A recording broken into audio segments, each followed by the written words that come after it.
Hi అండి, అందరికీ నమస్కారం. ఎలా ఉన్నారు? నేనైతే బాగున్నాను. ఈరోజు మన వీడియోలో ఎగ్ తొక్కు, కోడిగుడ్డు తొక్కు ఎలా చేసుకోవాలో చూపించబోతున్నాను అనమాట. ఈ రెసిపీ అయితే చాలా టేస్టీగా ఉంటుంది. సో చాలా ఈజీగా కూడా అయిపోతుంది అనమాట. ఎక్కువ టైం అనేది తీసుకోదు. సో ఇందుకని నేనైతే ఒక 5 ఎగ్స్ అనేవి తీసేసుకున్నాను. సో ఇవి తీసుకొని ఇవి బాగా బాయిల్ చేసేసుకుంటున్నానండి.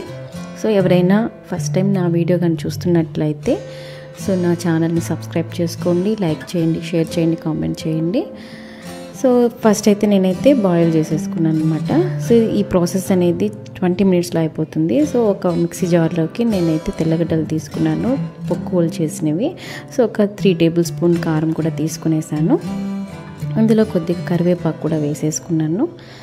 సో ఇంకా తగినంత సాల్ట్, ఎంత సాల్ట్ కావాలో అంత సాల్ట్ వేసేసుకొని దీనైతే మెత్తగా మిక్సీ పట్టేసుకున్నాను అనమాట. మెత్తగా అంటే మెత్తగా అవసరం లేదు, కొంచెం బరకగా పట్టుకున్నా సరిపోతుంది. సో అదే జార్లో ఒక పెద్ద సైజు ఆనియన్ కట్ చేసేసి దాన్ని కూడా నేను మిక్సీలో వేసేసుకున్నాను అనమాట. దాన్ని కూడా కచ్చాపచ్చిగా మిక్సీ పట్టుకున్నాను. సో ఇది కట్ చేసి వేసుకుంటే చాలామంది వేసుకోవచ్చు, కాకపోతే ఇది ఇట్లా కచ్చాపచ్చిగా దంచుకుంటే మనకి గ్రేవీ ఎక్కువగా వస్తుంది అన్నమాట. సో ఇప్పుడైతే ఒక కడాయిలో నేనైతే ఒక 3 టేబుల్ స్పూన్ ఆయిల్ వేసుకున్నాను. ఇందులో జీలకర్ర, ఆవాలు, మెంతులు వేసుకున్నాను అనమాట. సో ఇందులో అయితే వేగిన తర్వాత నేనైతే ముందుగా పేస్ట్ చేసి పెట్టుకున్నాను కదండి, ఆనియన్ పేస్ట్, అదైతే వేసేసుకున్నాను. సో ఈ ఆనియన్ పేస్ట్ అనేది బాగా డీప్ ఫ్రై అవ్వాలి. సో బ్రౌనిష్ కలర్లో మనకి టర్న్ అయ్యేంత వరకు మనమైతే దీన్ని రోస్ట్ చేసుకోవాలన్నమాట. సో ఎందుకు దీన్ని నేనైతే మిక్సీకి కచ్చాపచ్చిగా పట్టాను అంటే సో గ్రేవీ అనేది ఎక్కువ వస్తుంది రైస్లో కలుపుకోవడానికి.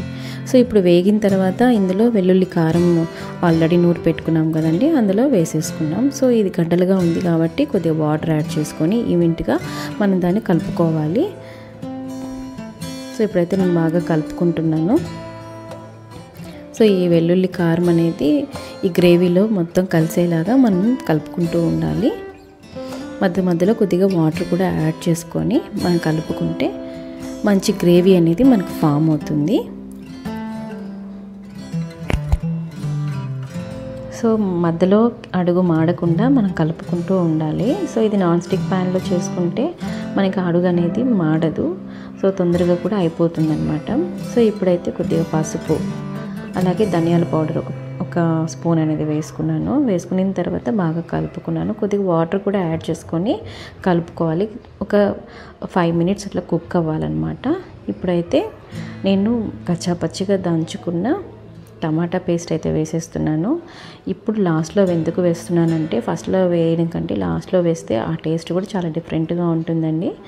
సో ఇప్పుడైతే నేను టమాటాలో వచ్చేసి మనకి కొంచెం పులుపు అనేది ఉంటుంది. ఆ పులుపుకి మనం వేసుకున్న కారానికి లెవెల్ అయిపోతుంది అనమాట, బాగుంటుంది టేస్ట్ కూడా. సో ఇది దగ్గర పడుతుంది చూసారా. సో పైనంతా ఆయిల్ అనేది ఫామ్ అవుతుంది. సో అలా ఆయిల్ అంతా పైకి వచ్చేంత వరకు మనం కుక్ చేసుకొని అప్పుడు ఎగ్స్, బాయిల్ చేసుకునే ఎగ్స్ని మనం దాంట్లో వేసేసుకోవాలన్నమాట కర్రీలో. సో ఆ ఎగ్స్ అనేవి నేను వేసేసుకుంటున్నాను. సో ఇప్పుడైతే ఇందులో కొద్దిగా కొత్తిమీర యాడ్ చేసేసుకుంటే మనకి కర్రీ అనేది ప్రిపేర్ అయిపోతుంది. సో ఇదైతే చాలా టేస్టీగా ఉంటుంది, రైస్లోకి బాగుంటుంది, అలాగే పుల్కాలోకి, చపాతీల్లోకి కూడా చాలా బాగుంటుందండి. నేనైతే ఎక్కువ చపాతీల్లోకి చేస్తాను.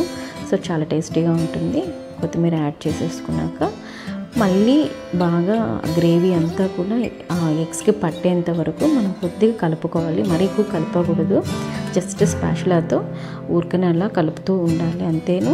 ఎక్కువ కలిపినా కూడా ఎగ్ అనేది మనకి లోపల ఉన్న ఆ ఎగ్ సొన అనేది బయటకు వచ్చేస్తుంది. కాబట్టి జస్ట్ మనకి ఆ గ్రేవీ అనేది ఆ ఎగ్స్కి పట్టేంత వరకు కలుపుకుంటే సరిపోతుంది. ఇలా కలుపుకున్నాక జస్ట్ 1 మినిట్ కుక్ అయితే ఆ తర్వాత దించేసుకుంటే సరిపోతుంది.